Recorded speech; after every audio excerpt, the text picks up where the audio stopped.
थार का मरुस्थल ये दुनिया का 17वां सबसे गर्म मरुस्थल है। जब भारत और पाकिस्तान का बंटवारा हुआ तो ये मरुस्थल भी बंट गया। पाकिस्तान में सिंध और पंजाब को मिला इस मरुस्थल का एक छोटा सा हिस्सा, लेकिन भारत को इसका एक बड़ा हिस्सा मिला था और उसमें भी 90% हिस्सा मिला राजस्थान को। एक वक्त था जब यहाँ पर पानी खोजना भूसे में सुई खोजने जैसा था और गर्मी इतनी भयानक होती थी कि यहाँ से कोई भूलकर भी नहीं गुजरना चाहता था। यहाँ के लोगों ने गर्मी के हर सितम को सहते हुए सैकड़ों साल बिता दिए थे, लेकिन छप्पनिया अकाल ने जो तबाही मचाई, उसके बाद लोगों को पानी की समस्या के स्थायी समाधान का इंतजार था।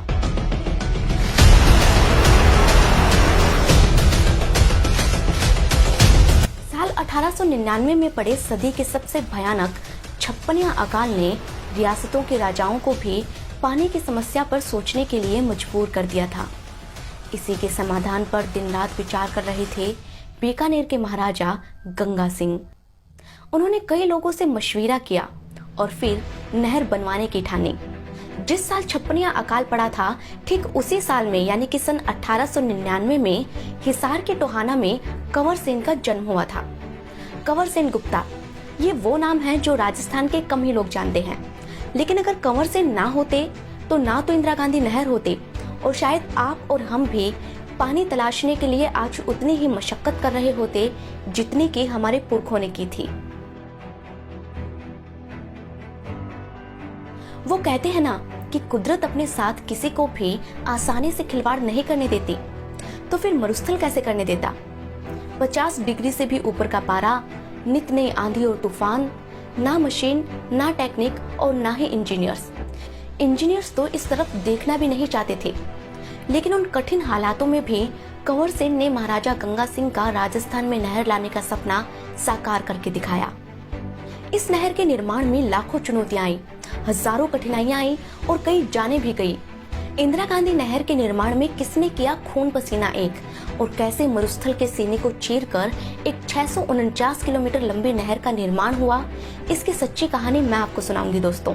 लेकिन इस रिपोर्ट को पूरा देखने से पहले आप मेरे YouTube चैनल को याद से सब्सक्राइब कर लें, और अगर आप इस वीडियो को Facebook पेज पर देख रहे हैं तो पेज को जरूर से लाइक कर लें।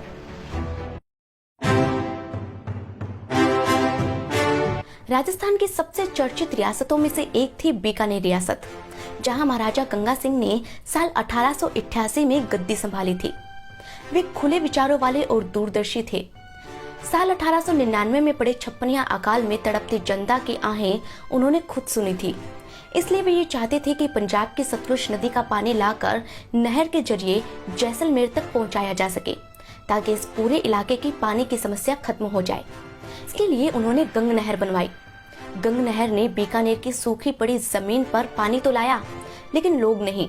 तो लोगों को बसाने के लिए उन्होंने मुफ्त में घर बनाने और खेती करने के लिए जमीनें दी। गंग नहर ने मानो बीकानेर की फिजा ही बदल कर रख दी थी। इस क्रांतिकारी प्रयास के कारण उन्हें आधुनिक भारत का भागीरथ भी कहा गया।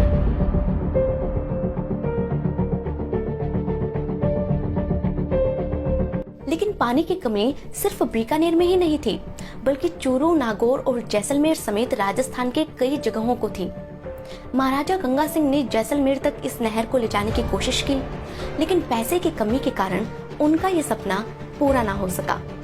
लेकिन राजस्थान के भाग्य में तब तक शायद नहर का निर्माण लिखा जा चुका था। इसीलिए तो महाराजा गंगा सिंह के दरबार में नए चीफ इंजीनियर बने कंवर सेन गुप्ता। कंवर सेन ने उस जमाने में थॉमसन कॉलेज से इंजीनियरिंग की थी, जिसे आज IIT रुड़की भी कहा जाता है। वो यंग थे, डायनेमिक थे और उनके विचार महाराजा गंगा सिंह के विचारों से काफी मेल खाते थे। गंगा सिंह के कहने पर ही कंवर सेन ने पंजाब से लेकर राजस्थान तक एक नहर का ड्राफ्ट तैयार किया, जो इंदिरा गांधी नहर के लिए तैयार किया गया पहला ड्राफ्ट था। लेकिन साल 1943 में कैंसर के कारण महाराजा गंगा सिंह का निधन हो गया, जिसके बाद बीकानेर की गद्दी मिली उनके बेटे सादुल सिंह को।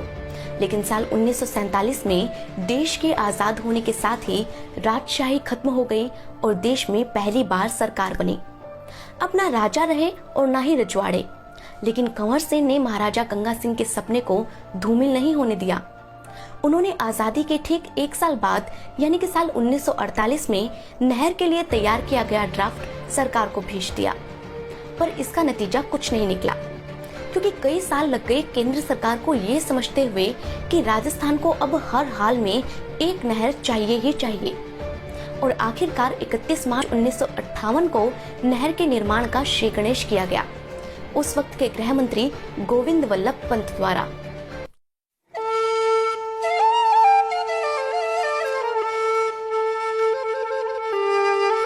उस समय लोगों को यह काम बिल्कुल असंभव लग रहा था, क्योंकि जिद्दी रेगिस्तान की छाती चीरकर एक लंबी नहर निकालना अपने आप में एक चमत्कार जैसा था।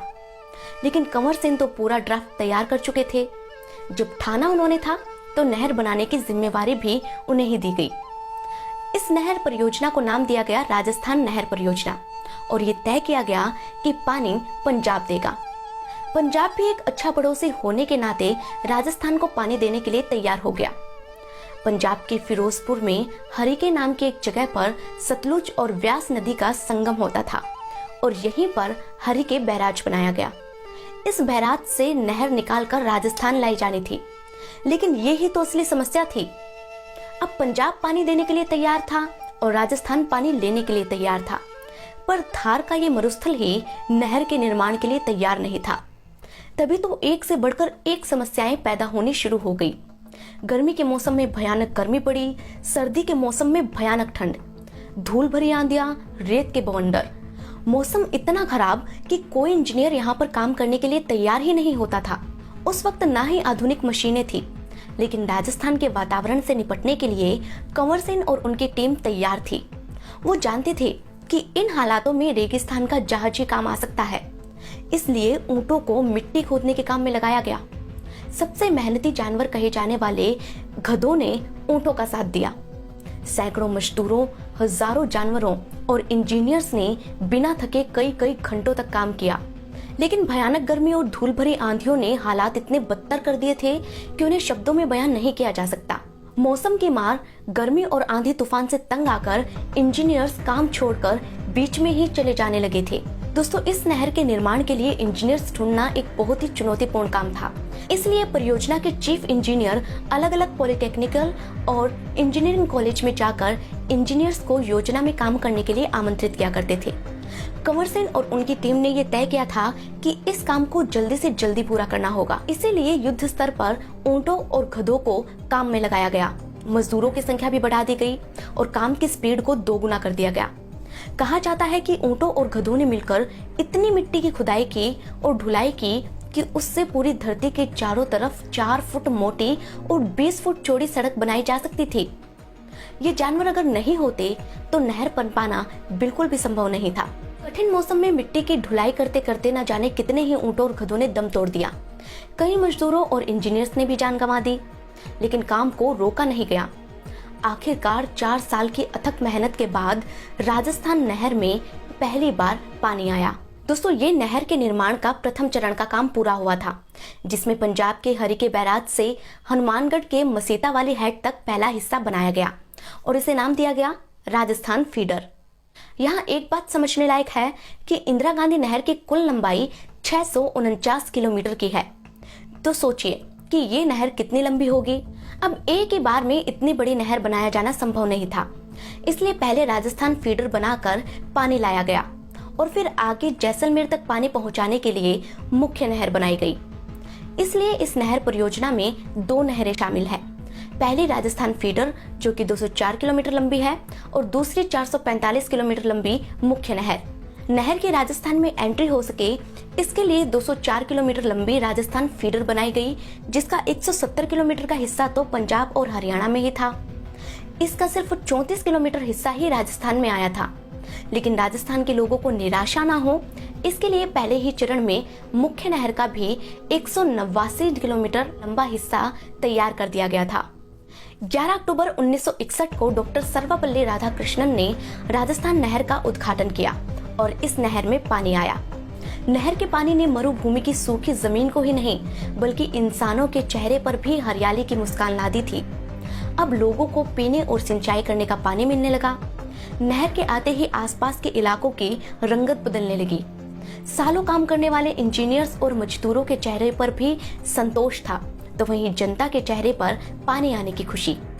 अपनी टीम के साथ मिलकर कंवर सेन ने असंभव लगने वाले काम को संभव कर दिखाया था। वैसे तो इस नहर के निर्माण में कई घोटालों के भी आरोप लगे थे, लेकिन पानी आने की खुशी और नहर के फायदों के सामने उन्हें भुला दिया गया।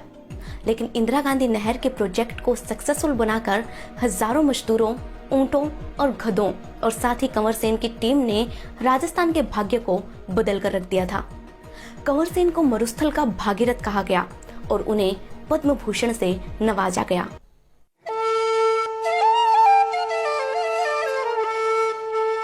अब राजस्थान नहर की एंट्री इस मरु प्रदेश में हो चुकी थी, लेकिन अब सबसे मुश्किल काम था पानी पहुंचाने का और मुख्य नहर के निर्माण का।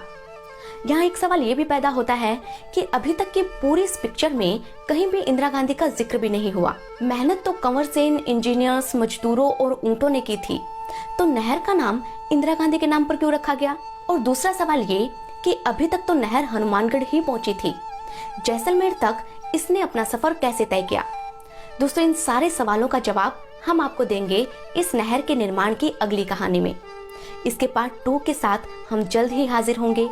तब तक आप याद से हमें ये बताएं कि ये वीडियो आपको कैसा लगा। अगर ये वीडियो आपको पसंद आया हो तो इसे जरूर से लाइक करें और चैनल को याद से सब्सक्राइब कर लें। आप हमें कहां से देख रहे हैं हमें ये भी बताएं, और साथ ही राजस्थान की गंगा कही जाने वाली इस नहर के निर्माण की असली इस कहानी को दूसरे लोगों के साथ शेयर जरूर करें। मुझसे जुड़ना चाहते हैं तो मेरे फेसबुक पेज को याद से लाइक कर लें। अपना ख्याल रखें, खुश रहें, धन्यवाद।